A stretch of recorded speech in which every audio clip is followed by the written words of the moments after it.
Hello students, welcome again. Our chapter retirement of a partner. Today we are going to discuss about the payments of the amount due to the retiring partners. जब भी partner संस्था से retirement लेता है तो वो अपना जितना भी शेयर बनता है वो सारा अमाउंट अपने साथ लेके जाता है। अब शेयर इसका बनेगा, शेयर कितना कैपिटल का बैलेंस है, गुडविल में कितना शेयर है, एक्यूमुलेटेड प्रॉफिट और लॉस में उसका कितना शेयर है, रिवैल्यूएशन में उसका कितना शेयर है। ठीक है, तो हम उसका टोटल अमाउंट असरटेन करेंगे और उसके बाद दो सिचुएशन है, या तो संस्था उसका फुल अमाउंट कैश में पे कर देती है, या फिर अगर संस्था के पास उस टाइम कैश नहीं होता तो उसके लोन अकाउंट में ट्रांसफ़र कर सकती है। तो देखते हैं कि जो भी अमाउंट होता है ड्यू टू रिटायरिंग पार्टनर्स किस तरह से उसकी पेमेंट की जाती है। तो there are two situation. First, if the amount is paid in cash. तो फर्स्ट सिचुएशन है if the amount paid in cash, और सेकंड सिचुएशन है कि अगर संस्था के पास कैश उपलब्ध नहीं होता, if the amount due to retiring partners is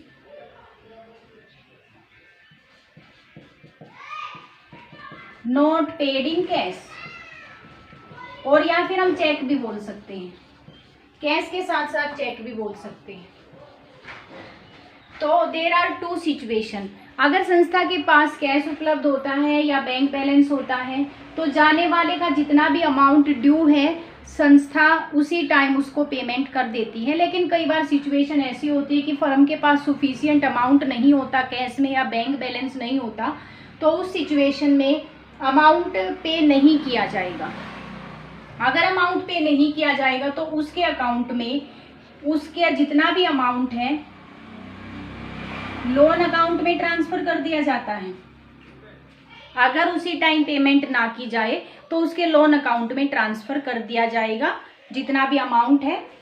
अब हम देखते हैं कि अगर संस्था उसी टाइम उसको पे कर देती है तो जर्नल एंट्री क्या होती है, ध्यान दीजिए। जर्नल एंट्री होगी retiring partners capital account debit to bank या फिर टू कैश।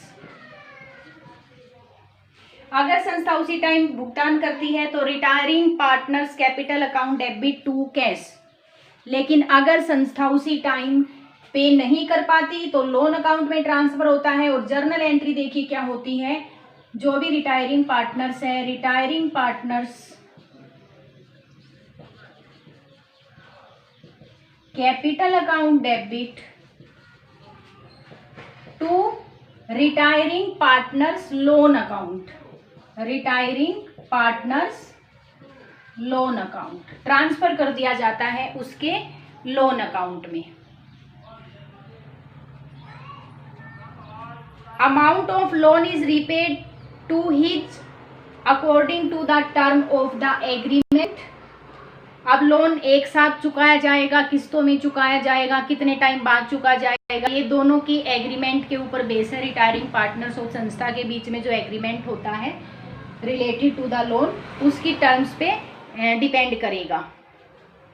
हमारा जो सेक्शन जो हमारा इंडियन पार्टनरशिप एक्ट है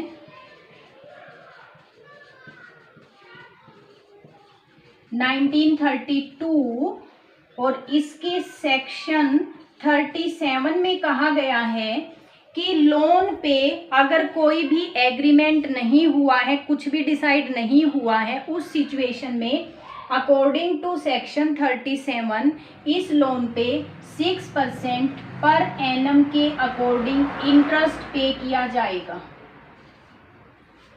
6% पर एनम के अकॉर्डिंग इस पर इंटरेस्ट पे किया जाएगा till the loan is paid of. ठीक है, जब तक लोन पे नहीं कर दिया जाता तब तक 6% पर एनम से इंटरेस्ट दिया जाएगा। और ये जो इंटरेस्ट है ये चार्ज अगेंस्ट द प्रॉफिट है। संस्था को प्रॉफिट हो या लॉस हो, ये इंटरेस्ट पे करना ही होगा। अब ये लोन जैसे आउटसाइडर्स का लोन होता है उसी तरह ट्रीट किया जाएगा, क्योंकि पार्टनर संस्था को छोड़ के जा चुका है। दूसरा, अगर रिटायरिंग पार्टनर्स चाहता है कि मुझे इंटरेस्ट नहीं चाहिए, तो कई बार ये भी वो एग्री कर लेता है, डिसाइड करता है कि मेरे अमाउंट से संस्था जितना प्रॉफिट अर्न करे मुझे वो प्रॉफिट चाहिए। तो इसका मतलब इंटरेस्ट के अगर नहीं लेना चाहता तो वो शेयर इन प्रॉफिट में शेयर ले सकता है।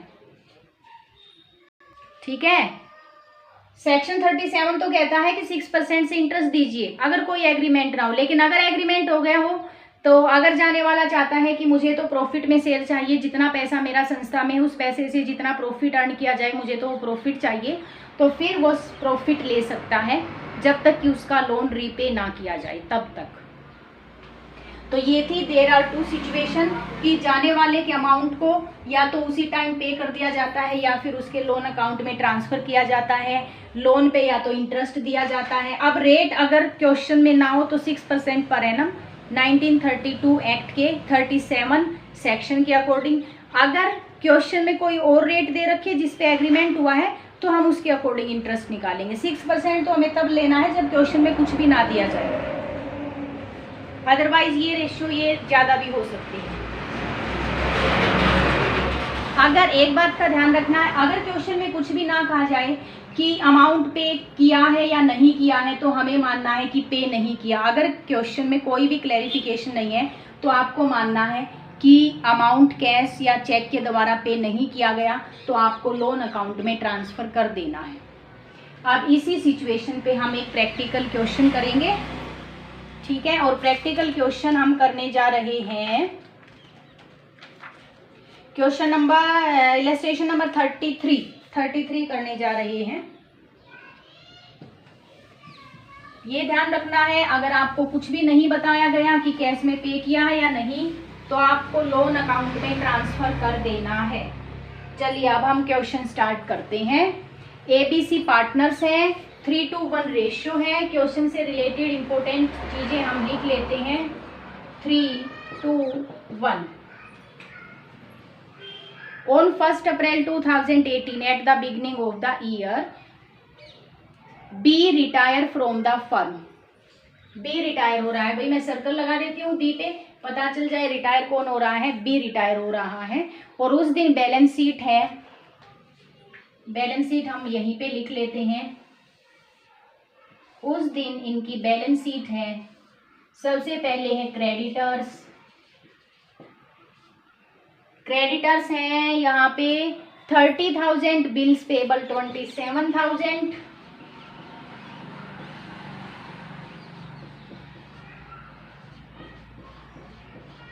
Bills payable 27,000।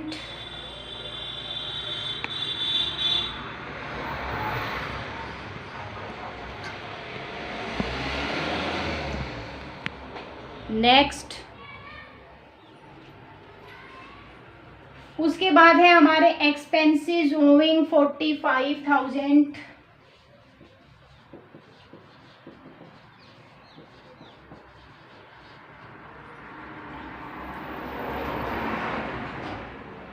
Reserve fund 1,05,000 reserve fund. Workman compensation reserve भी है 48,000 का, workman compensation reserve 48,000। And after that capital है ABC एंड कैपिटल है 2 लाख 150 1 लाख। ये लाइबिलिटी साइड है हमारी। अब हम देखते हैं एसेट साइड। हमारा कैश इन हैंड 90,000 कैश है। डेटर्स 160 लेस प्रोविजन, 160 पे प्रोविजन है 10,000, डेटर्स रिमेनिंग 1,50,000। नेक्स्ट है हमारा स्टॉक 1,20,000 का, 225 का, बिजनेस प्रीमाइसिस। नेक्स्ट है हमारा इन्वेस्टमेंट 80,000,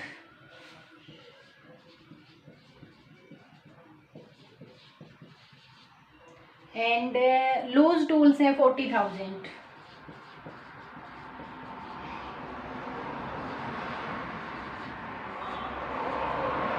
ये बैलेंस शीट आपको क्वेश्चन में दे रखी है। जिस दिन बी रिटायर हुआ है, द टर्म्स वर, टर्म्स क्या क्या रहेंगी,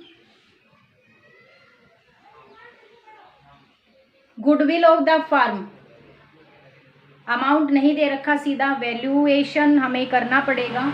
तो goodwill of the firm to be valued at 2 times of the average super profit, goodwill is equal to 2 times of average super profit, ये है गुडविल। और सुपर प्रॉफिट एवरेज है last 3 years का। Taking into consideration the risk of business, normal profit of the firm was estimated, normal profit 5 lakh, normal profit है 5 lakh every year, but actual profit of last 3 year, पिछले 3 सालों का हमें actual profit दे रखे हैं। यहाँ से हमें एवरेज प्रॉफिट निकाल लेना है, और भाई एक्चुअल प्रॉफिट है पिछले 3 सालों के 6,05,575।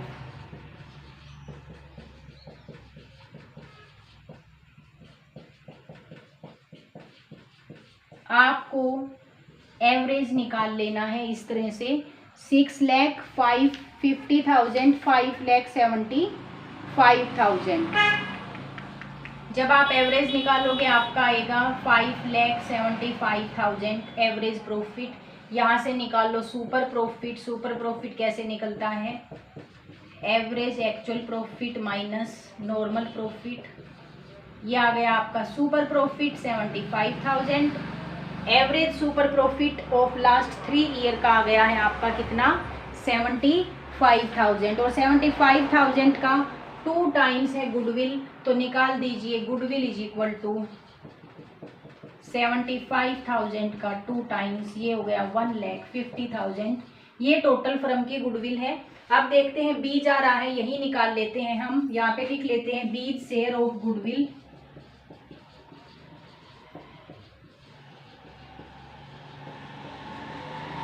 टोटल गुडविल 1,50,000 है, बी का शेयर कितना है इसमें 2/6, 50,000।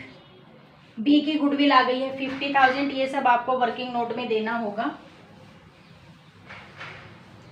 फर्स्ट पॉइंट हमारा हो गया है, और यहां से हमने निकाल ली है बी की गुडविल, दैट इज 50,000। नेक्स्ट है एक्सपेंसेस। अब देखिए इसमें करना क्या है आपको, इन्होंने पूछा है जर्नल एंट्री तो गुडविल के लिए बनानी है हमें, and prepare necessary ledger account, सीधा बोला prepare necessary ledger account and opening balance sheet. तो लेजर अकाउंट में हमारा एक तो रिवैल्यूएशन अकाउंट आता है, कैपिटल अकाउंट आता है, तो हम साथ साथ ड्रॉ ही कर लेते हैं अपना। ये हमारा रिवैल्यूएशन अकाउंट,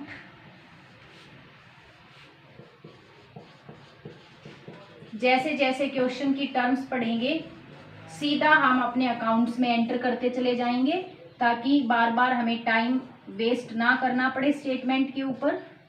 तो इसलिए सबसे पहले तैयार कर लेते हैं अपने परफॉर्मे।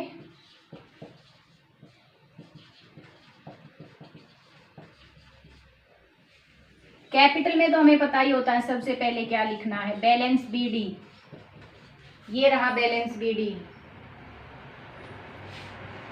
2 लाख, 1,50,000, 1 लाख। सबसे पहले तो कैपिटल में तो ओपनिंग बैलेंस ही उतार देना है, जो हमें क्वेश्चन की बैलेंस शीट से कैपिटल मिलती है। चलिए अब चलते हैं हम। Expenses having to be brought down to ₹37,500। ये वो एक्सपेंसेस है जो हमें पे करने हैं, एक तरह से आउटस्टैंडिंग एक्सपेंसेस हैं। और यहाँ पे कहा गया है कि outstanding expenses to be brought down to ₹37,500, 37,500 तक कम करने हैं। इसका मतलब कम करके 37,500 हो जाएंगे। अब है कितने? 45,000। 37,500 तक कम करना है, तो भाई कम कितना किया? 7,500। कितना कम किया हमने? 7,500। आउटस्टैंडिंग लाइबिलिटी हमारी डिक्रीज हो रही है, तो by expenses owing 7,500।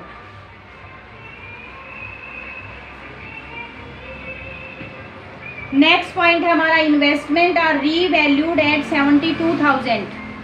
Investment revalued 72,000 दिखा रखा है 80 का, और 72,000 पे रीवैल्यूड करना है। और इसी के अंदर आगे लिखा है Ram took over investment at this value. 72,000 में राम ने ले लिया है इन्वेस्टमेंट को 72,000 में।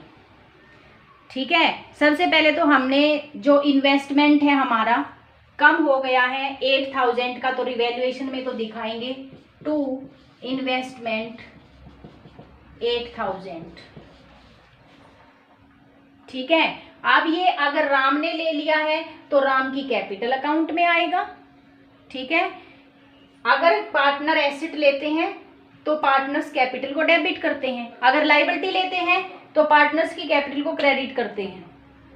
देखो, राम ने एसेट तो ली है लेकिन उसने अभी कैश नहीं दिया कुछ भी, तो हम फर्म क्या करेगी? उसकी कैपिटल को कम कर देगी उस एसेट के अमाउंट से। अभी कैश नहीं दिया फर्म ने, ए पार्टनर ने केवल एसेट ले ली है। कैश तो देता तो हमें कैपिटल में कुछ करने की जरूरत नहीं थी, लेकिन कैश पे नहीं करते पार्टनर्स। जब तक आपको क्वेश्चन में क्लियरली ना कहा जाए कि पेड टू कैश, तब तक हमें यही मानना है कि कैश पे नहीं किया है, तो आप कैपिटल के थ्रू उसको दिखाओगे। तो यहाँ लिख दीजिए आप टू इन्वेस्टमेंट। एसेट ली है तो कैपिटल डेबिट करेंगे, लायबिलिटी लेता तो कैपिटल क्रेडिट होती। और 72,000 में ले लिया है इसने, 8,000 का लॉस हो गया, 72,000 का इन्हें इन्वेस्टमेंट ले लिया। नेक्स्ट पॉइंट है हमारा factory premises is to be revalued at ₹2,43,000 and loose tools at ₹36,000। तो रीवैल्यूड किए हैं 2,43,000 है हमारा बिजनेस प्रीमाइसिस, 2,43,000। तो भाई इंक्रीज हुई है, और इंक्रीज कितना हुआ है? ये हमारा 18,000 बाई बिजनेस प्रीमाइसिस, 18,000 इंक्रीज हो गया है। और जो लूज टूल है वो 36,000 पे, लूज टूल 36 पे, ये तो डिक्रीज हो गई। 36 पे लेना है तो कम कितना हुआ? 4,000 loose tool.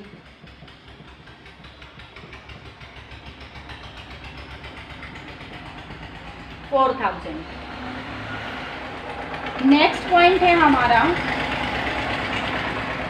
Provision for doubtful debts to be increased by ₹19,500। 19,500 से हमें प्रोविजन बढ़ाना है, जितना है उतना तो रखना ही रखना है, 19,500 का और भी बढ़ाना है। तो to provision for doubtful debts 19,500, 19,500 से बढ़ाना है। नेक्स्ट पॉइंट है हमारा claim on account of workman compensation is 18,000। Workman compensation हमने 48,000 का बना रखा है, 18,000 का क्लेम है। 18,000 का क्लेम हम बैलेंस शीट में लेके जाएंगे, याद रखना है आपको। रिवैल्यूएशन में नहीं आएगा ये पॉइंट। एंट्री एक बार देख लेते हैं। Workman compensation reserve account debit, amount हमारा है 48,000।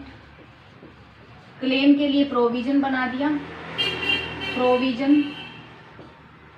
प्रोविजन है हमारा 18,000 का। अब रिमेनिंग का क्या करें? रिमेनिंग का हम क्या करें?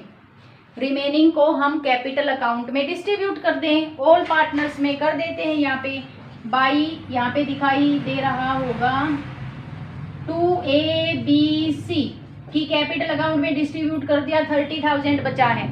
30 को डिस्ट्रीब्यूट कर दिए 3:1 में, 3:1 रेशो में 30,000 को डिस्ट्रीब्यूट करेंगे तो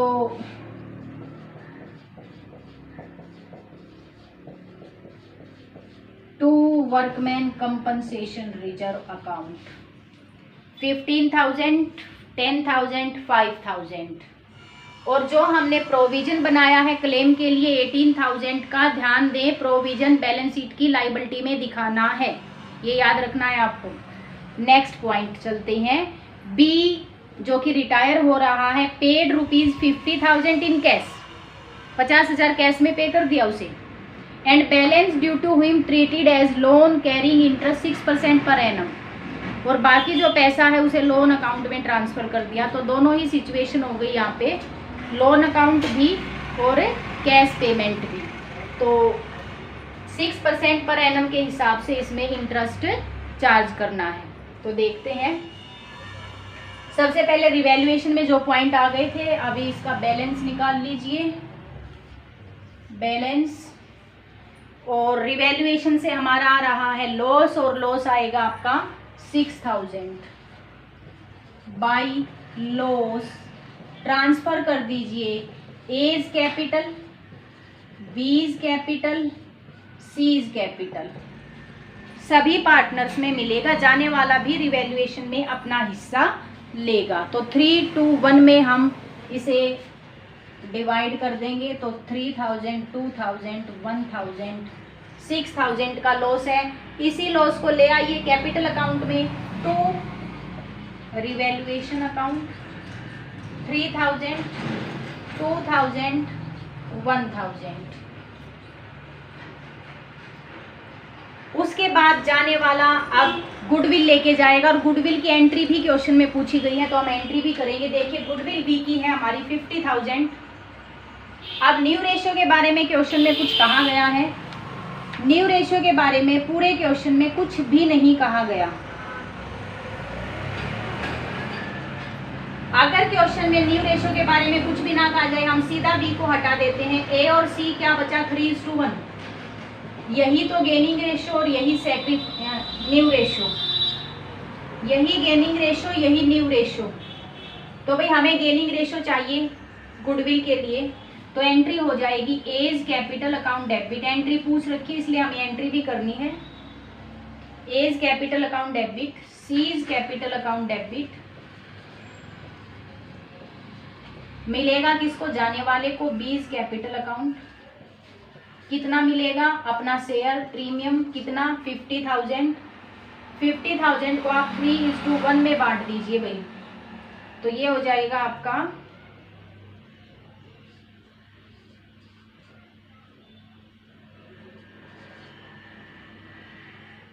12,500 हुआ आपका सी का,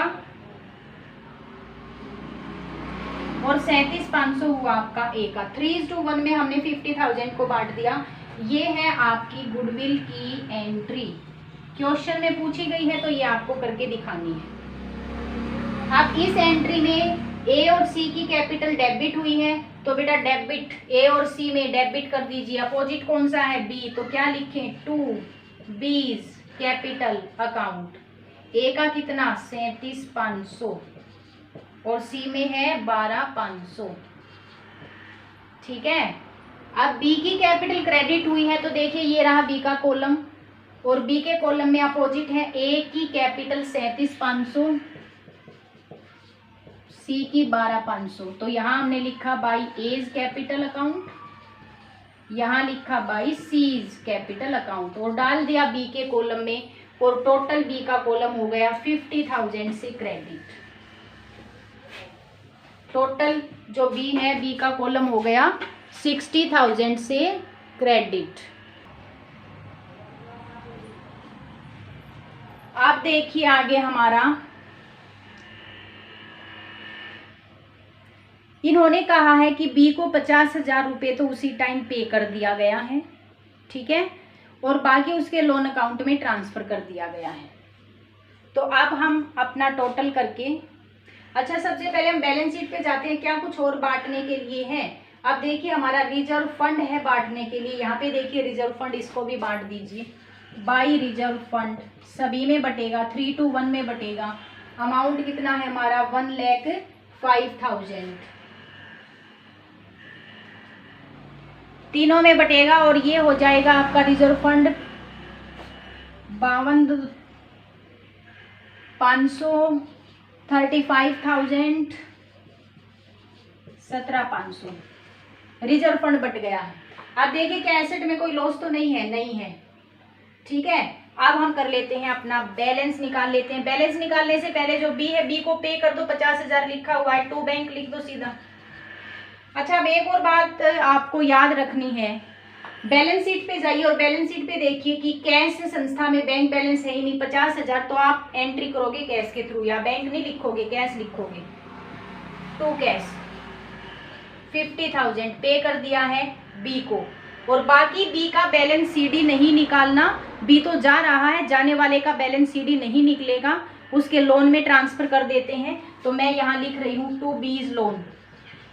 ध्यान दे, मैं यहाँ बी का बैलेंस सीडी नहीं निकालूंगी, क्योंकि बी तो रिटायरमेंट ले रहा है, 50,000 उसको कैश में पे कर दिया, और बाकी मैं उसके लोन अकाउंट में, टू बीज लोन अकाउंट लिखना है यहाँ पे।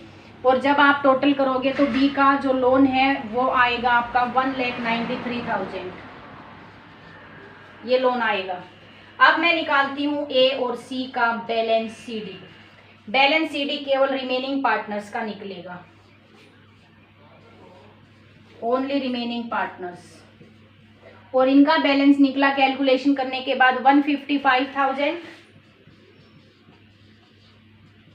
1,09,000, 1,55,000 एंड 1,09,000। ध्यान दीजिए, जाने वाले का बैलेंस सीडी ना निकाल के जितना कैश में पे कर रहे हैं, अदरवाइज उसके लोन में ट्रांसफर कर दें, और ये लोन अकाउंट बैलेंस शीट की लायबिलिटी में आएगा। अब हम बनाते हैं ओपनिंग बैलेंस शीट।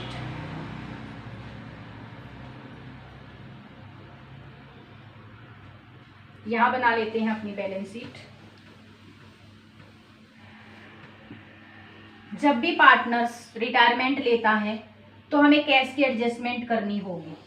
कितना कैश संस्था से गया 50,000, कैश था कितना हमारे पास 90,000, तो बताइए कितना कैश संस्था में रहा, 90 में से 50 पे कर दिए, कितना रहा 40,000, तो भाई कैश आ गया 40,000।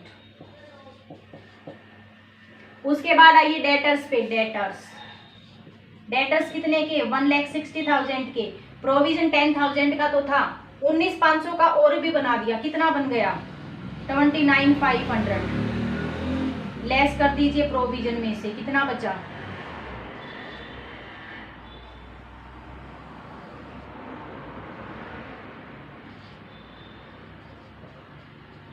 1,30,500। उसके बाद हम आते हैं स्टॉक पे। स्टॉक का भी कुछ किया था हमने, स्टॉक का कुछ नहीं है, चलिए स्टॉक को एज इट इज लिख दीजिए 1,20,000। अब आता है हमारा बिजनेस प्रीमाइसेस। बिजनेस प्रीमाइसेस को हमने बढ़ा दिया था, और कितने से बढ़ी है 18,000 से, और यहाँ पे दिया हुआ है कि जो बिजनेस प्रीमाइसेस हैं वो 243,000 ऐड करेंगे तो 243 आएगा, 18,000 से बढ़ गई है, 18,000 से बढ़ गई है। अच्छा, उसके बाद हमारा यहाँ पे बिजनेस प्रीमाइसेस होगा। इन्वेस्टमेंट तो रहा ही नहीं, इन्वेस्टमेंट तो कम भी हुआ था, और जो बाकी बचा वो ए ने ले लिया है, तो छोड़ दें इन्वेस्टमेंट को, जा चुका है। अब लूज टूल हमारे कम हुए हैं 4,000 से, लूज टूल 36,000 के रह गए, 4,000 के कम होने के बाद 36,000 के रह गए। अब आते हैं हम लाइबिलिटी में। लाइबिलिटी में हमारे क्रेडिटर्स हैं, देखिए क्रेडिटर्स में कोई चेंज है, क्रेडिटर्स में कोई चेंज नहीं, लिख दीजिए as it is. Bills payable में कोई चेंज है, कोई चेंज नहीं, 27,000। हाँ, एक्सपेंसिस ओविंग में है, एक्सपेंसिस ओविंग को हमने कम किया है। कम कितने से किया है 7,500 से किया है, तो 7,500 अगर लेस कर दे तो कितना बचा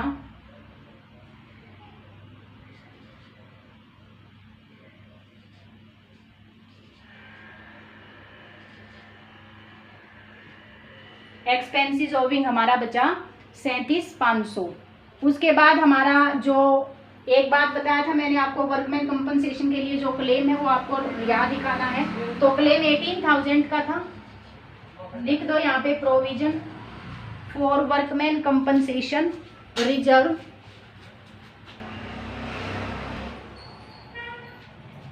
तो प्रोविजन दिखाना नहीं भूलना है, नहीं तो बैलेंस शीट इक्वल नहीं आएगी। वर्कमैन कंपनसेशन का 18,000 का जो प्रोविजन है हमने दिखा दिया है। उसके बाद यहाँ पे रिजर्व फंड को हमने डिस्ट्रीब्यूट कर दिया था। कैपिटल आप निकाल लीजिए। कैपिटल से पहले हम बी का लोन दिखाएंगे। बी का लोन भी आपको बिल्कुल नहीं भूलना है, दिखाना है। बीज लोन 1,93,000, ये भी आपको याद रखना है। उसके बाद आप ए की कैपिटल और सी की कैपिटल दिखा दीजिए। 1,55,000 A's capital, 1,09,000 B C's capital. ये हो गई है हमारी बैलेंस शीट कंप्लीट। और टोटल कर देंगे बैलेंस शीट का, ठीक है। ये हमारा फुल क्वेश्चन था। जब रिटायरमेंट ले रहा है पार्टनर, उस पार्टनर को हम कुछ अमाउंट कैश पे कर रहे हैं और बाकी उसके लोन में ट्रांसफ़र कर रहे हैं, तो बैलेंस शीट में लायबिलिटी साइड हमने उसका लोन दिखा दिया है। जाने वाले की कैपिटल का बैलेंस सीडी नहीं निकालोगे आप, रिमेनिंग पार्टनर्स का बैलेंस सीडी निकालना है। तो इन चीज़ों का आप ध्यान रखोगे। एक तो कैश की एडजस्टमेंट करनी है, वर्कमैन का कोई क्लेम है तो बैलेंस शीट की लायबिलिटी में दिखाना है, ठीक है। अगर कैश पे कर रहे हैं तो कैश की एडजस्टमेंट करोगे, लोन पे कर रहे हैं तो लायबिलिटी में लोन जरूर दिखाएंगे। कैपिटल अकाउंट का क्लोजिंग बैलेंस निकालने से पहले एक बार आप बैलेंस शीट पे जाके ये चेक कर लीजिए कि कोई रिजर्व तो नहीं बटेगा, कोई एक्यूमुलेटेड लॉस तो नहीं डिस्ट्रीब्यूट होगा। ये भी पॉइंट आपको विशेष तरह से ध्यान रखना है, ठीक है। तो ये था हमारा practical question based on retirement of A partner. तो आज के लिए इतना ही।